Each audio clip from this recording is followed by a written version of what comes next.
Summer leave start ஆகிடுச்சு. Snacks கேட்க ஆரம்பிச்சிட்டாங்களா குழந்தைங்க? இந்த வீடியோ உங்களுக்கு தான். குழந்தைங்களுக்கு ரொம்ப ஃபேவரட்டான ஸ்நாக்ஸ் ரெசிபியில் ஃபஸ்ட் இருக்கிறது பார்த்தீங்கன்னா ஃப்ரெஞ்ச் ஃப்ரைஸ். அதை நம்ம ஸ்வீட் பொட்டேட்டோவில் வீட்டிலே ட்ரை பண்ணலாமா? இதுக்கு ஸ்வீட் பொட்டேட்டோவை வாஷ் பண்ணி நல்லா தோலெல்லாம் ரிமூவ் பண்ணி இந்த வீடியோவில் காட்டியிருக்கிற மாதிரி திக்காக கட் பண்ணி எடுத்துக்காங்க. அதுக்கடுத்து ஒரு பவுலில் 2 டம்ளர் அளவுக்கு தண்ணி விட்டுட்டு கொஞ்சமாக உப்பு எண்ணெய் போட்டு நல்லா பபிள்ஸ் வர அளவுக்கு பாயில் பண்ணிக்கோங்க.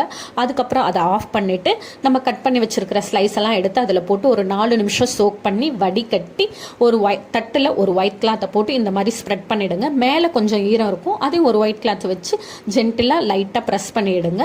அது ஆறட்டும் கொஞ்சம் நேரம். அதுக்குள்ளே நம்ம 1 டீஸ்பூன் அளவுக்கு அரிசி மாவு, 1 டீஸ்பூன் அளவுக்கு கார்ன்ஃப்ளவர், கொஞ்சம் காரத்துக்கு ஏற்ற மாதிரி உங்கள் காரத்துக்கு ஏற்ற மாதிரி நீங்கள் மிளகாய் தூள் சேர்த்துக்கோங்க. கொஞ்சமாக உப்பு எல்லாமே சேர்த்து மிக்ஸ் பண்ணிவிட்டு நம்ம ஆற வச்சுருக்கிறத எடுத்து அதுக்குள்ளே சேர்த்து நல்லா கோட் ஆகிற மாதிரி குலுக்கி விட்டுட்டிங்கன்னா எல்லா இடத்துலையும் மிக்ஸ் ஆகிடும். அதுக்கப்புறம் சூடான எண்ணெயில் போட்டு பொரிச்சு நல்லா கோல்டன் ப்ரௌன் ஆனதுக்கப்புறம் எடுத்திங்கன்னா வெளியில் நல்லா கிரன்ச்சியாக உள்ள நல்லா சாஃப்டாக அவ்வளோ டேஸ்டியான ஸ்வீட் பொட்டேட்டோ ஃப்ரைஸ் ரெடி ஆகிடும். போட போட சாப்பிட்டுக்கிட்டே இருப்பாங்க. எனக்கே வீடியோவுக்கு கொஞ்சம் தான் மிச்சம் வச்சாங்கன்னா பார்த்துக்கோங்களேன். ட்ரை பண்ணி பாருங்கள். தேங்க்ஸ் ஃபார் வாட்சிங்.